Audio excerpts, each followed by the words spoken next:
Paz do Senhor, irmãos. Quem trouxe Bíblia e quiser acompanhar comigo, Gênesis 1. Bem facinho, né? Gênesis 1. Vamos ler de 1 ao 3.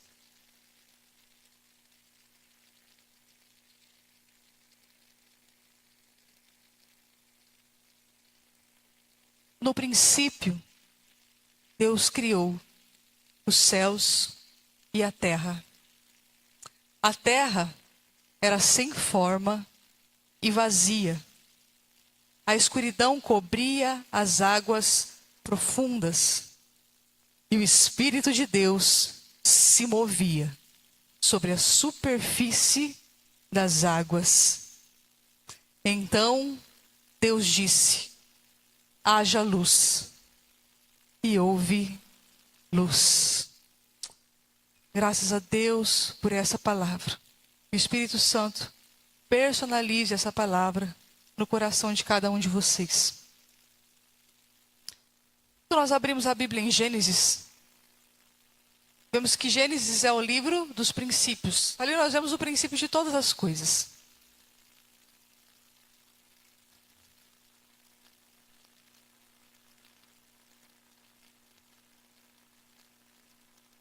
O livro do princípio de tudo. Há muitas polêmicas em torno do livro de Gênesis.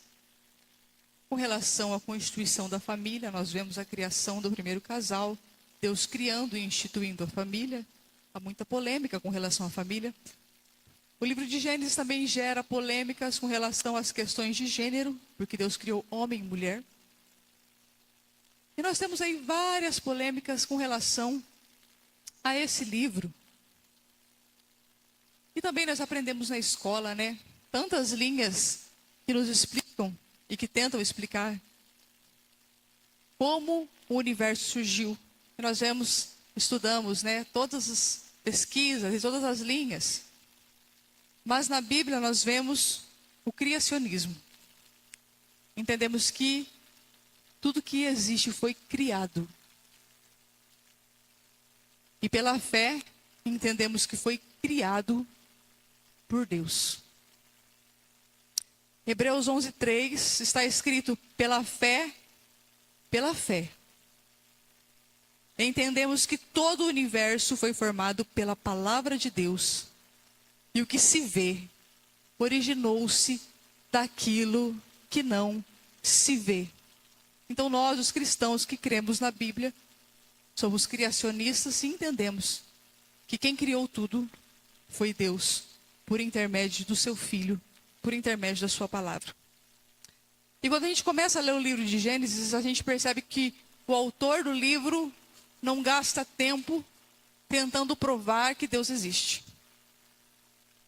Ele já introduz o livro dizendo quem Deus é e como ele age, sendo um ser autoexistente, autossuficiente, eterno e onipotente.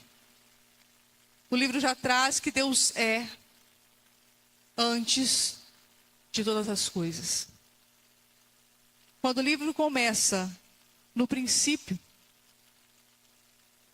nós entendemos que esse versículo de Gênesis 1:1, é o versículo, quem sabe, um dos mais importantes, se não o mais importante de toda a Bíblia, porque fundamenta e é a base de todos os começos e de todas as outras histórias. Por isso acreditamos que ele é literal. Não entendemos que Gênesis seja uma fábula. Porque se acreditarmos que Gênesis é uma história, uma fábula, uma invenção, temos que colocar em descrédito todo o restante da Escritura.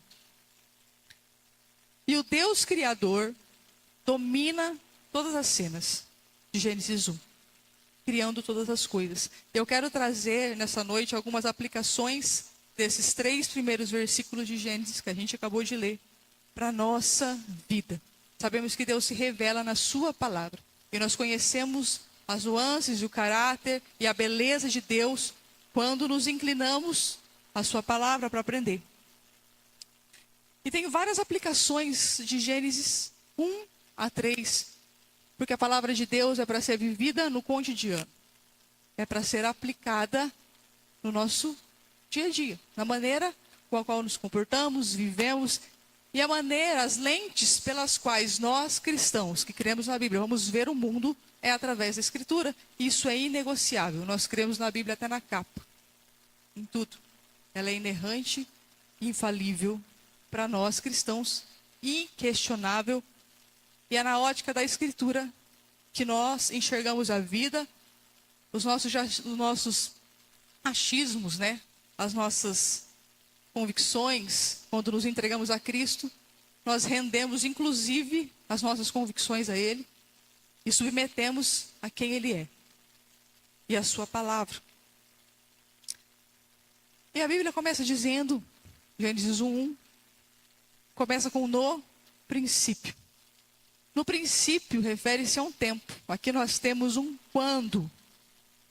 E que tempo é esse? É o tempo que Deus determinou para fazer todas as coisas. Antes do princípio não havia tempo, porque só havia Deus. E Deus é eterno. Quando se é eterno, não se tem um tempo. Então, em algum momento da eternidade, possamos dizer assim, Deus resolve criar todas as coisas. E no princípio se refere a um tempo em que Ele determinou para começar. No princípio é o quando, que Ele dá o start para todos os eventos da criação que vão se seguir do primeiro ao sexto dia. Logo entendemos que Ele é o Senhor e o Criador daquilo que nós hoje conhecemos como tempo. O tempo passa a existir a partir do princípio. Ele determina o quando de absolutamente todas as coisas, por ser o Senhor e ter a soberania sobre aquilo que nós queremos controlar. E se chama tempo. Em Eclesiastes 3:1, a Escritura diz assim, ó, tudo tem seu tempo determinado. E há um tempo para todo o propósito debaixo do céu. Tudo tem seu tempo determinado por quem? Por quem criou o tempo, o próprio Deus. Ele determina um tempo para todas as estações, épocas, debaixo da terra e para todo o propósito. Para nós, não cabe determinar tempo de nada. Porque antes da fundação do mundo, Ele determinou o tempo para todas as coisas. E o que cabe a nós então? Não cabe a nós determinar. Cabe a nós discernirmos os tempos. Em Eclesiastes ainda 8:5 diz assim: se andamos em sincronia com Ele e andamos em obediência ao tempo dele. Diz assim, ó, quem obedece às suas ordens não será castigado. Quem é sábio encontrará o tempo já é determinado. Encontrará o tempo e o modo apropriado de fazer o que é certo. Nós servimos a quem? Ao dono do tempo. E já determinou o tempo para todas as coisas. Então não me resta mais ficar olhando para o céu e indagando o quando das coisas. Ou ainda, pior que é o que a gente faz. A gente quer apressar o tempo ou determinar o tempo das coisas. Podem perceber que a gente tem essa tendência. Como se eu pudesse ir contra aquele que criou o próprio tempo. E quando a gente faz isso, a gente se desgasta. Quando a gente tenta estabelecer algo antes do tempo, nunca é estabelecido. Às vezes é a coisa certa a fazer no tempo errado. Vai dar certo? Não. Pode ser a coisa certa. Se não estiver dentro do tempo, do dono do tempo, não vai funcionar, sabe? Fazendo uma aplicação prática, eu conheci uma pessoa, uma vez, lembrei desse exemplo. Que ela recebeu uma profecia de que ela seria muito bem sucedida na vida. Uma palavra profética foi liberada sobre ela. e disseram que em algum tempo, não determinaram quando, porque quem determina o quando? O dono do tempo. Em um determinado tempo, fulano, o Senhor vai te estabelecer com muita prosperidade financeira. Amém. A partir daquele momento, aquela pessoa começou a agir como se já fosse o dono do mundo, como se já tivesse prosperidade financeira. E começou a agir como uma pessoa rica. Mas ela não tinha dinheiro. Começou a se endividar porque Deus tinha feito o quê? Uma promessa.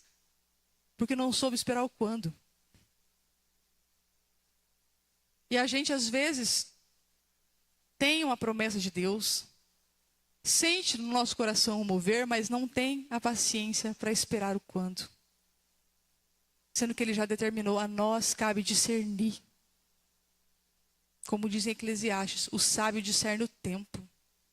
E como que eu sei o tempo, então? Como que eu vou discernir esse tempo? Andando com quem? Com o dono dele. O discernimento do quando só vem quando eu me submeto ao senhorio do dono do tempo. Quando eu me coloco diante dele e eu falo, eu espero o quando, porque eu sei que o Senhor já determinou antes da fundação do mundo. Eu estou aqui só esperando discernir. Porque Ele vai mostrar o tempo correto das coisas e o modo correto de fazer. Segunda coisa que eu aprendo, no princípio, Ele é o dono do tempo, primeira coisa. Ele determinou a partir dali que o tempo começaria a existir e determinou as estações de tudo. O Senhor de todas as coisas. Não tem por que nós andarmos apressando as coisas, a gente só vai se desgastar, Ele não tem como a gente competir com o braço dele. Ele não vai adiantar as coisas só porque você está apressado. Também não vai atrasar. A segunda coisa que eu aprendo é que criou Deus. No princípio, Deus criou. Aqui nós temos o autor. Quem fez? E essa palavra aqui, essa palavra criou do hebraico é só atribuída para Deus. É uma palavra no hebraico que só vem acompanhado de Deus. Porque só Ele pode criar algo a partir de nada. Ele não precisa de substância para criar alguma coisa. Ora, um artista que trabalha com barro precisa do barro para trabalhar. Um artista que trabalha com pintura precisa das telas, das tintas, precisa de algo para criar. Todos nós precisamos criar a partir de alguma coisa. Criamos coisas, criamos roupas, criamos receitas, criamos coisas a partir de algo que já existe. Ele não. Ele criou as coisas a partir de nada.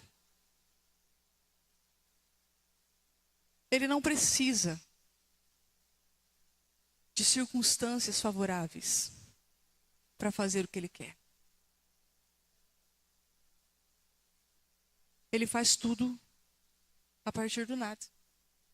Ele sequer precisa da nossa ajuda. Romanos 4,17 diz que Ele pode criar todas as coisas a partir do nada, porque Ele chama a existência coisas que não existem, como se já existissem.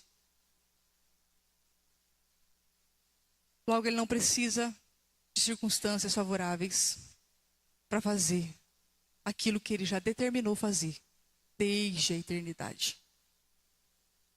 E Ele continua dizendo que Deus criou o quê? Céus e terra. Ele cria o espaço, céus, e cria uma matéria chamada terra. Ele continua discorrendo que a terra, o espaço e a terra, que é a matéria que ele forma, era sem forma e vazia, e a escuridão cobria águas profundas. Foi Deus quem criou. A terra sem forma e vazia e a escuridão que cobria as águas profundas, foi Ele quem fez. Quando a gente vai estudar esse texto mais a fundo, e tem várias linhas teológicas que dizem que nesse momento que a terra era sem forma e vazia, reflete um cenário caótico, de algo confuso, feio, de que realmente uma tragédia aconteceu ali. Tem outros teólogos que dizem que não. Quando se trata de sem forma e vazia, quer dizer que ainda Deus não terminou o que ele tinha começado a fazer. Mas uma coisa eu tenho certeza. Foi ele quem fez. Foi ele quem criou. Trata-se de um primeiro estágio, um preparo para o que ainda viria. É um caos? É algo incompleto? É algo vazio? Trata-se de trevas? Mas é um início. Sabe o que eu aprendo aqui? Às vezes a gente olha para a nossa vida, para a nossa história, para a nossa atualidade, para o que passamos, e não entende muito bem o que está acontecendo aqui. A confusão é tanta, a crise é grande. Uma tragédia nos sobreveio de repente. Algo que a gente não esperava aconteceu. Às vezes a gente está passando por um momento de extrema escuridão.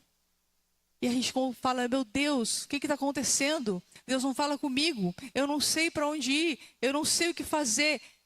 Olhando para a minha situação, eu não entendo. Eu não tenho explicação para dizer em que ponto eu estou. Há trevas sobre a face do abismo. Não tem forma, está faltando alguma coisa. Eu olho para mim e não defino o que é que está vendo mais. Eu não sei mais dar nome às coisas. Alguma coisa está faltando. Eu não sei bem o que é.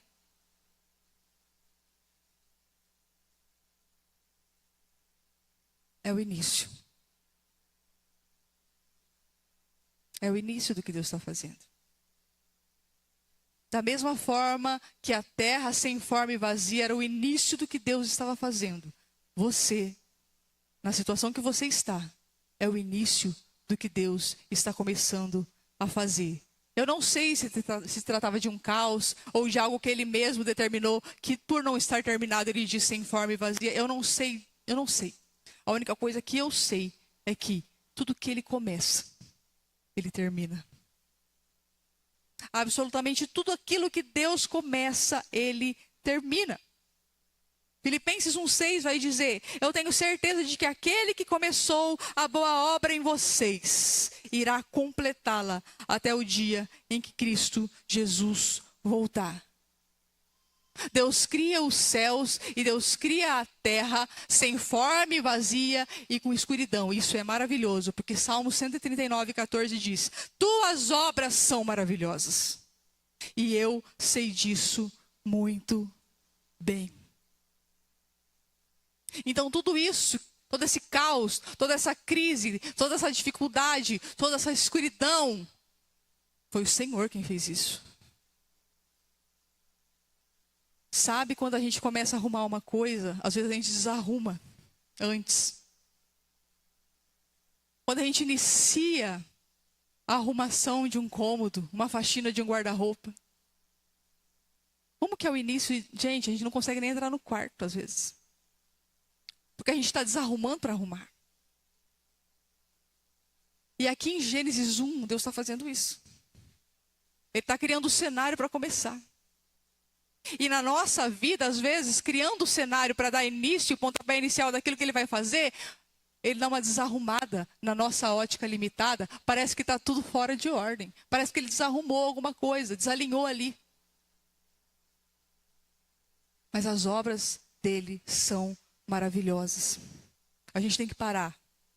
Em Jó a gente vê isso. Muitas vezes a nossa vida está assim. E a gente começa a dizer que o inimigo se levantou. Ou a gente diz, porque é a inveja do não sei quem. Porque é a macumba de não sei das quantas. A gente atribui a Satanás as coisas. Nós, como filhos de Deus, a gente não atribui a autoria de nada na nossa vida a Satanás. Jó, você vai ver ele numa situação de extrema dificuldade. E toda hora ele fala, o Todo-Poderoso me fez isso. Foi a mão do Todo-Poderoso. Foi o Senhor quem me colocou nessa situação. Que nós possamos agir assim. A terra sem forma, vazia, com escuridão na face do abismo, Ele criou.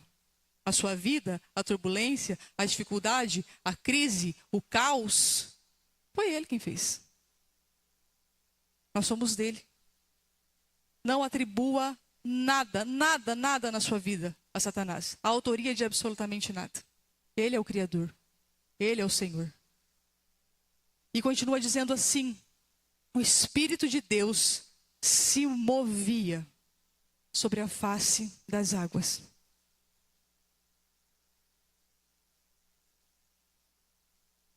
Aqui nós temos a prova de que é Deus quem começou isso. Porque depois que ele disse que havia trevas na face do abismo, o Espírito dele se movia sobre a face das águas. O Espírito de Deus pairando sobre a face das águas foi o primeiro ato de Deus preparando a terra para ser um lugar habitável. E o Espírito de Deus em você é o primeiro ato da graça de Deus. É o Espírito se movendo em você. E qual que é a prova que eu sei que é Deus que começou algo em mim? O Espírito Santo se movendo em você. Independente do caos, da crise, da dificuldade, da desordem que está e do ponto que está, uma coisa está acontecendo. O Espírito de Deus está se movendo em você. E mesmo que tudo esteja difícil,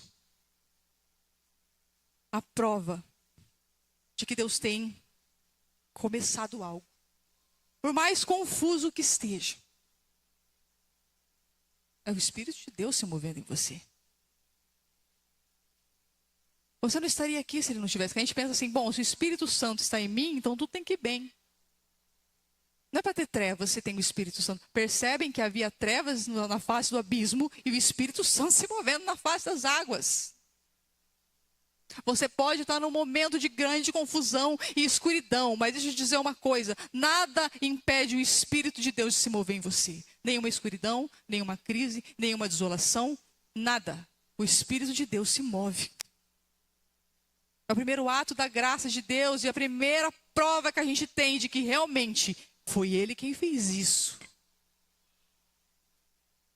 A dificuldade foi Ele quem mandou. A luta, a desorganização, Ele. Porque Ele começa, Ele faz um palco, Ele faz um cenário para iniciar. E aí, a Escritura segue dizendo: então disse Deus. Eu queria que você entendesse nessa noite. A gente lê na Escritura que sem fé é impossível agradar a Deus. Verdade. Aqueles que seguem a Deus precisam crer que Ele existe. É isso que diz a Escritura. Mas Deus não precisa de nada além da sua palavra para fazer qualquer coisa. Ele não precisa da nossa fé para fazer aquilo que Ele determinou que faria. A fé é um modo de agradá-lo. E não de mover um Deus que já determinou a fazer algo. Aquilo que Ele estabeleceu pela sua palavra não depende de nós para ser colocado em prática. Deus criou tudo por meio da sua palavra. Em João 1 a gente vê, a palavra é o verbo, e o verbo fala de ação divina. O verbo, ou a palavra de Deus em ação, é o próprio Cristo, é Jesus. Deus cria tudo pela sua palavra, cria todas as coisas por intermédio do seu Filho, e Ele é o sustentador de todas as coisas. Ele fala, Ele basta, e nós não precisamos de nada além disso, porque Ele tem compromisso e vela para fazer cumprir a sua palavra. Quando a gente quer conhecer a vontade de Deus, para onde que a gente vai se voltar? Para a sua palavra. O que Deus se propôs a fazer até a consumação dos séculos está aqui. Revelação do futuro, não precisa ir na profeta Doquinha. Leia a Bíblia. Tudo que Deus já se determinou a fazer está escrito aqui. E absolutamente tudo vai se cumprir. Ele é o Senhor da história. Tudo converge nele. E tudo vai convergir para a finalização desse plano. Que é Ele voltando para reinar em glória. E estabelecendo o seu trono. onde todos os governantes de todas as nações vão se render a ele e entregar o governo das nações a ele. O Senhor determinou isso na sua palavra. Ele tem compromisso em fazer cumprir essa palavra. E em Gênesis 1 a gente vê isso. Deus disse, Deus disse. E imediatamente se fez.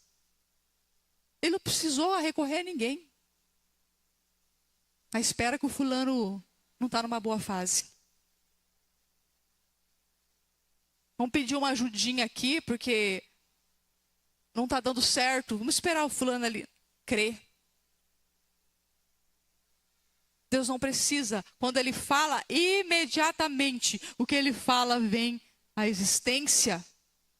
E o que foi que Deus disse? Deus disse, haja luz. E a luz passou a existir. Instantâneo.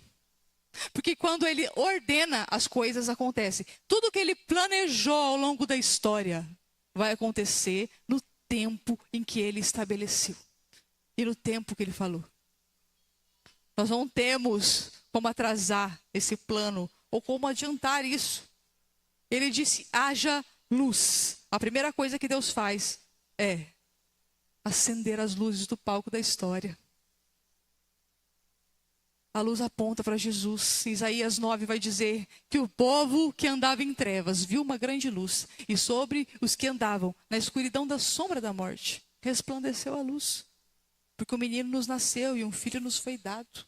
E o governo está sobre os seus ombros. E o seu nome é maravilhoso, conselheiro, Deus forte, Pai da eternidade e príncipe da paz. João 1 diz que ele é a luz que ilumina todo homem. E quando a luz brilha nas trevas, as trevas não podem detê-la. Por que Deus cria a luz? Aliás, por que Deus cria todas as coisas? Para revelar quem ele é. A luz aponta para ele. Quando entendemos o que é a luz, nós entendemos quem ele é, entendemos um aspecto do caráter dele. Alguma coisa, alguma treva pode apagar a menor que seja das luzes? Pode estar uma escuridão terrível, se tiver um mínimo foco de luz, quem sobressai? A luz. E Deus não precisa da nossa ordem lógica para criar, porque o sol só foi criado no quarto dia. Haja luz, a gente pensa que ele pôs o sol. Ele cria a luz, depois cria as trevas, divide uma coisa da outra. Depois que ele cria os luminares, a gente precisa parar de colocar Deus na nossa caixinha, na nossa ótica e na nossa ordem de coisas. Para nós precisa ter sol para ter luz. E a gente fala para Deus, só vai acontecer isso depois que acontecer aquilo. Eu falava para Deus assim que eu não tinha condição de discipular uma pessoa enquanto Deus não curasse meu filho. Na minha cabeça tem uma lógica, eu preciso do sol para ter luz. Na lógica de Deus não precisa disso. Ele cria a luz e depois estabelece o sol. Para de ser não, para de colocar ordem no que ele tem que fazer. Se o Senhor não fizer isso, não tem como acontecer aquilo. Desde quando Deus está na nossa agenda? Desde quando Deus está disponível a fazer algo naquilo que a gente pensa, naquilo que a gente estabelece ou determina? Quem somos nós para contendermos com o Criador? Para estabelecer as coisas da forma que a gente entende, como se ele estivesse rendido a nós. Tá bom, vou fazer isso, Carol. Eu curo seu filho. Depois você pastoreia a igreja. E quantas vezes nós nos comportamos assim com Deus? Primeiro eu preciso arrumar tudo na minha vida. Sabe? Eu preciso organizar tudo, eu preciso ser bem santo, para depois eu ir para a igreja e firmar um compromisso. Desde quando você está no controle da história? O Deus que cria a luz e depois põe o sol, é o que fala com você hoje e diz, para de colocar controle na sua vida daquilo que eu já determinei fazer. Pare de querer estabelecer ordem. Ele é o Senhor. Não está preso nas nossas convicções. E ele cria a luz para isso. Para a gente ter um vislumbre de quem ele é. E todas as coisas começam a se ordenar após haver luz.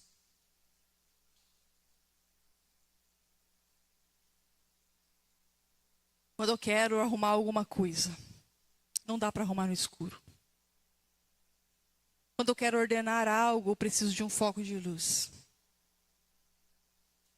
A luz é o começo das coisas, é isso que Deus está dizendo aqui. E o que Deus quer nessa noite é jogar luz no nosso coração. Da mesma forma que é librada em Gênesis, haja luz, e a luz passa a existir. Ele quer bradar na nossa vida, haja luz. Ele quer começar a iluminar os quartos escuros do nosso coração. As coisas escondidas que estão lá. Ele quer colocar claridade, gente, porque claridade mostra. Mostra os defeitinhos, mostra os buraquinhos do rosto. Claridade mostra. E eu preciso de claridade para ordenar. Ele não age em meias verdades, ele é a verdade. Ele joga luz para trazer verdades à tona. Ele é o caminho, a verdade e a vida. A Escritura vai dizer em 1 João 1, de 5 a 7. Deus é luz e nele não há escuridão alguma. Portanto, se afirmamos que temos comunhão com ele, mas vivemos na escuridão, mentimos e não praticamos a verdade. Mas se vivermos na luz, como Deus está na luz, temos comunhão uns com os outros, e o sangue de Jesus, seu Filho, nos purifica de todo pecado. A luz, a verdade vira à tona, é o começo. Tudo que está escondido é da jurisdição de Satanás. Satanás detém o domínio de absolutamente tudo que esteja escondido na nossa vida. Então, se eu quero ser tratado, se eu quero um começo, se eu quero que Deus trabalhe na minha vida, vai haver luz. E a gente pensa assim, a gente sempre tem a mania de relativizar o outro, né? Vai haver luz, Deus vai mostrar quem é quem. Não. Deus quer mostrar quem é você. Deus quer mostrar para você quem é você. Ele quer iluminar o seu coração e trazer à tona o que precisa ser mudado em você. Não no outro. Deus trabalha com particularidade, com individualidade. E a gente quer saber as verdades a respeito da situação. A gente quer saber a verdade a respeito do nosso cônjuge. A gente quer saber a verdade a respeito daquele vizinho invejoso. A gente quer saber a verdade a respeito da nossa família. Mas a gente não quer saber a verdade ao nosso respeito. E Deus está dizendo, haja luz no seu coração, para que as verdades dele venham à tona a respeito de quem você é. E quando ele começa a trabalhar em nós, a luz vai tomando conta, não dá mais para viver como antes, gente. Quando ele joga aquele foco de luz na nossa inveja, e você descobre que o invejoso não era o seu parente. E você?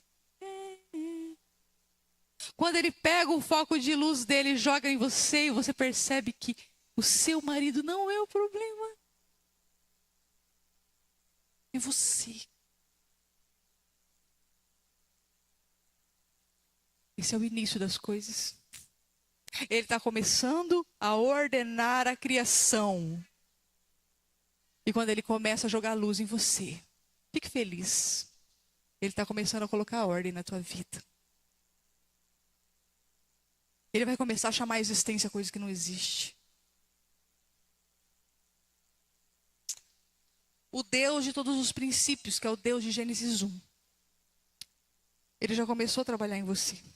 Já iniciou uma obra em você. Você sabe disso. Você que veio que sabe disso. Ele já começou algo. Mas eu não consigo ver com clareza. Mas ele já começou. Mas as minhas crises emocionais estão horríveis. Mas ele começou algo. Mas está tudo tão confuso. Mas ele começou algo em você. Mas está trevas. É que você não sabe a crise que eu estou passando. Você não sabe os problemas que eu enfrento. Eu sei que ele começou algo em você. Senão você não estaria aqui.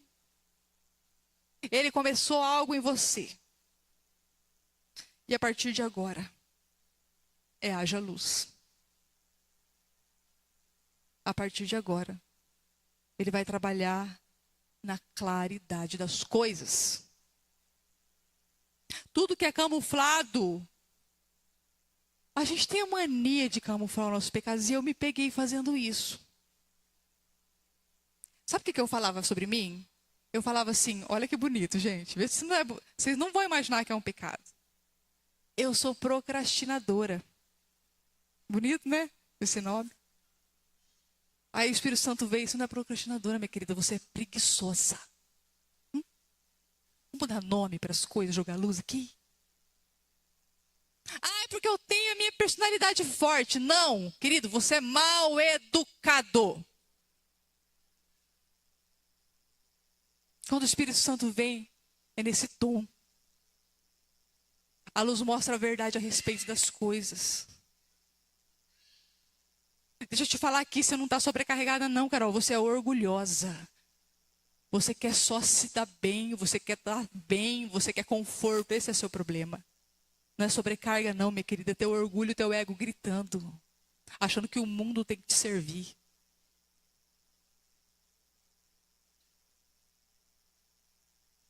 Seu marido não é insuficiente, é você que é uma sanguessuga. Então o Espírito Santo vem para trabalhar na luz. Para realizar as coisas no tempo que ele já determinou. Você precisa da luz também para discernir esses tempos. A Bíblia vai dizer que lâmpada para os meus pés é a tua palavra e luz para o meu caminho. Como que eu ando sem luz? Na presença de Deus, não ando sem luz. Só ando com a palavra. Eu só vou discernir as coisas pela sua palavra. E para hoje, não tente resistir. Ele é o Senhor. Ele começou e ele completará.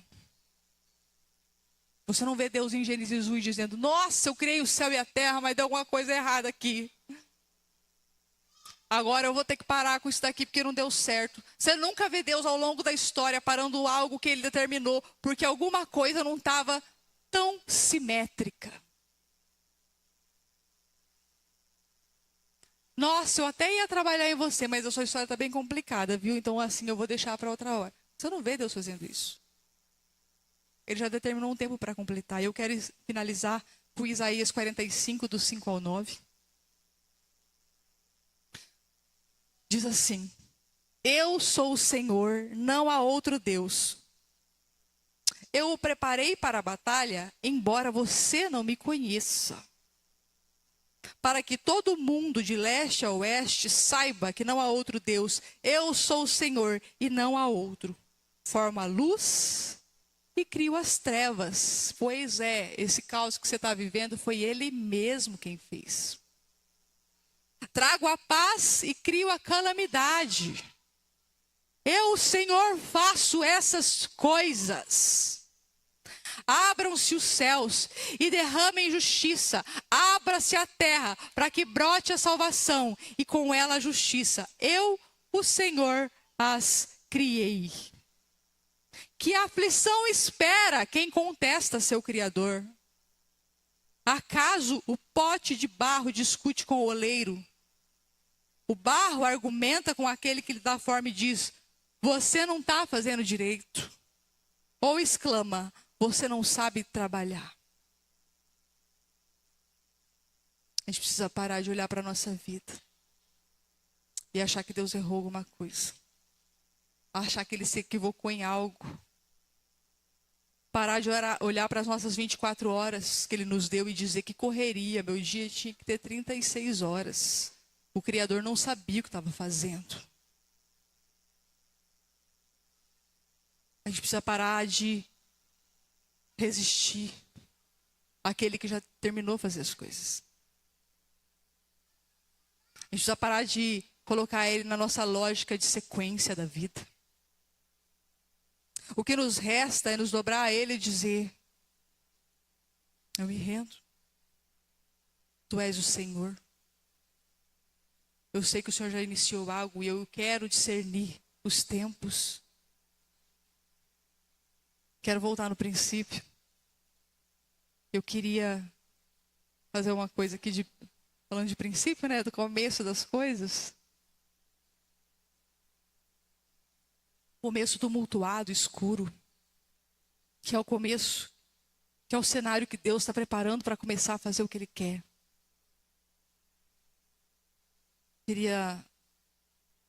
Vou cantar uma música com o Paulinho, que é uma coisa que a gente fazia lá no princípio. Quando a gente namorava, a gente era um casal de cantor, né? Pois é, existiu esse tempo. Aí a Cisa falou uma coisa, é verdade. Depois que as pessoas viram pastor, elas ficam desafinadas. E o Paulinho desafinou completamente depois disso. A gente era melhorzinho, né? Mas eu queria que você meditasse a letra dessa canção, que você parasse de resistir o Senhor. Porque Ele já começou algo. Aquilo que Ele não começa, Ele não termina. Mas aquilo que Ele começa, Ele está comprometido em terminar. Descansa teu coração. E também não tem como ser meio termo. Não se esqueça disso. O controle é total. Se você não der o controle, é total. Ele não consegue acabar aquilo que ele já determinou.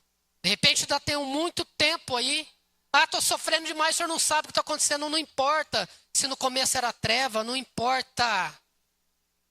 Deixa ele trabalhar. Deixa ele terminar. Em nome de Jesus. Medite nessa letra. E saia daqui determinado nessa noite em nome de Jesus.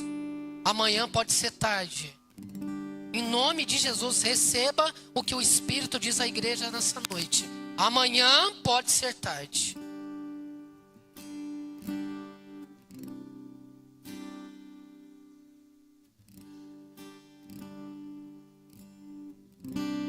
A sua entrega é total. Você não pode mais adiar. Jesus chegou ao seu coração, clamou por seu nome, você atendeu. Algumas lágrimas vêm e vão lavando qualquer temor. O Santo Espírito está aqui, lhe abraça e lhe diz o quanto esperou. Sua vida vai desabrochar, vai sorrir, vai cantar, começando aqui e por todo sempre. O amor de Deus vai acompanhar. Ele prometeu, jamais vai deixá-lo. Você não estará sozinho a vagar. Deus vai lhe amparar. Receba nessa noite. Você jamais estará sozinho. Não pare! Em nome de Jesus. Temores, dúvidas e pesar. Jesus ao seu lado vai estar para completar o que começou. Sua vida vai desabrochar, vai sorrir, vai cantar, começando aqui e por todo sempre. O amor de Deus vai acompanhar. Ele prometeu, jamais vai deixá-lo. Você não estará sozinho a vagar. Deus vai lhe amparar. Começando aqui e por todo sempre. O amor de Deus vai acompanhar. Ele prometeu, jamais vai deixá-lo. você não estará sozinho a vagar. Deus vai lhe